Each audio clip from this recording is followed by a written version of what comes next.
सध्या उजनी धरणावरील गाळपेर जमीन किंवा अतिक्रमणाच्या संदर्भात शासनाच्या नोटिसा ह्या शेतकऱ्यांना चाललेल्या आहेत, त्यामुळे शेतकऱ्यांमध्ये कुठेतरी आता भीतीचं वातावरण पसरलेलं आहे. काय सांगाल?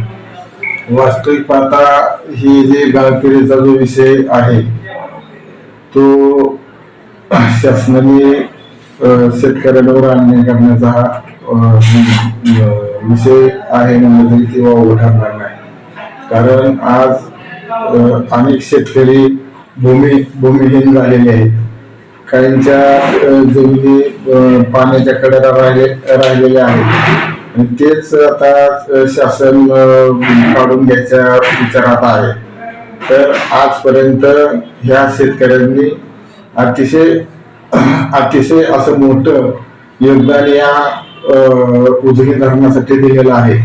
परंतु ही जी काही गाळपेरीच्या जमिनी राहिलेल्या आहेत ती शेतकऱ्यांना वायवाटीसाठी काय राहावा अशी या ठिकाणी आमची शासनाकडे मागणी राहणार आहे. याच्या पाठीमागे सुद्धा मी आपल्या जलसंधारण मंत्री असतील किंवा हे असतील पुनर्वसन मंत्री असतील त्यांना पत्र दिलेले आहेत. त्याची कॉपी सुद्धा माझ्याकडे उशी आहे.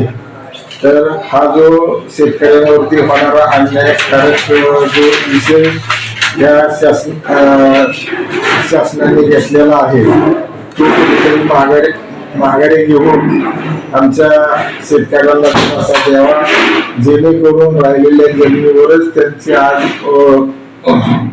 रोजीरोटीचा प्रश्न चालू आहे.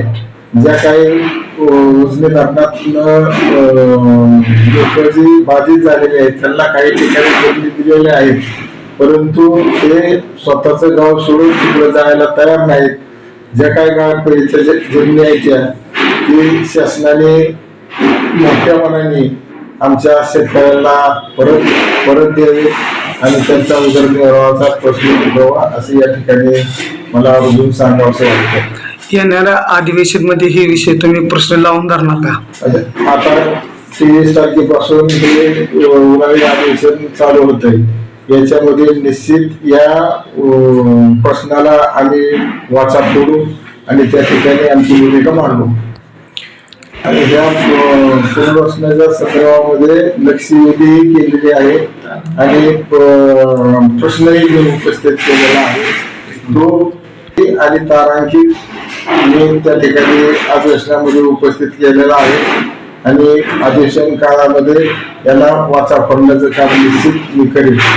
आपण आता आजची जी काय बैठक झाली धरणग्रस्त संघर्ष समितीची, त्या ठिकाणी जी उपस्थित शेतकरी विविध संघटनेचे शेतकरी नेते असतील किंवा शेतकरी असतील त्यावेळेस त्यांनी त्या ठिकाणी सांगितलं की ज्यावेळेस शासनाचे अशा प्रकारचा आदेश किंवा GR निघाला त्यावेळेस याला मुकसंमती आमदारांची मिळालेली असेल, त्याशिवाय शासन अशा प्रकारचा निर्णय घेऊ शकत नाही. आता हा विषय जर पैसा म्हणलं तर राजकीय दोषापोटी हा आरोप माझ्यावरती केलेला आहे. परंतु ते झोपीत असताना त्याच्या अगोदरच ह्या सगळ्या गोष्टीला मी वाचा पडलेल्या आहेत, पत्र दिलेले आहेत. शासन दरबारी माझी पत्र आहेत, त्यांना या गोष्टीची कल्पना नसावी असं या ठिकाणी मला वाटतं.